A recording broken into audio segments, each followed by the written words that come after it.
नमस्कार महाराष्ट्र, मी तुमचा वैभव घुगे. खूप एक चांगली खुशखबर घेऊन आलोय सगळ्या परफॉर्मर्ससाठी जे कॉम्पिटिशनमध्ये परफॉर्म करतात. तर कुणबी युवा मंच मुंबई घेऊन येत आहे कुणबी रत्न पुरस्कार सोहळा व एक भव्य दिव्य तालुकास्तरीय नृत्य स्पर्धा 2026 हे होणार आहे 29 मार्च 2026ला, जिकडे जयेश पाटील सर, सुरज चव्हाण सर आणि तिसरा जज म्हणजे मीच वैभव, आम्ही तिघेही तुम्हाला जज करणार आहोत. हे होणार आहे 29 मार्चला सायंकाळी 4 ते 10 सरलादेवी मंगल कार्यालय माणगाव. तर पहिल्यांदा येतो मी माणगावला. तिकडचं टॅलेंट बघायला मला खूप आवडणार आहे. तुमच्याकडून मी इन्स्पायर होणार आहे, तुमची एनर्जी, तुमची मेहनत जी सिद्ध बघून. तर लवकरात लवकर खालील दिलेल्या नंबरवर कॉल करा.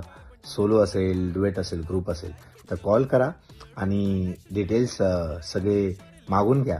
कशी एंट्री फी आहे, काय कॅश प्राईज आहे, कारण की कॅश प्राईज आहे जिंकल्यावर आणि खूप मजा येणार आहे. तर मी खूप एक्सायटेड आहे तुम्हाला सगळ्यांना भेटायला, तुमच्याशी गप्पा मारायला, तुमचं टॅलेंट बघायला. तर भेटूया 29 मार्च 2026ला माणगाव इथे आणि खूप खूप खूप डान्स करून खूप एक दुसऱ्याला इन्स्पायर करूया. कीप डान्सिंग आणि गणपती बाप्पा मोरया.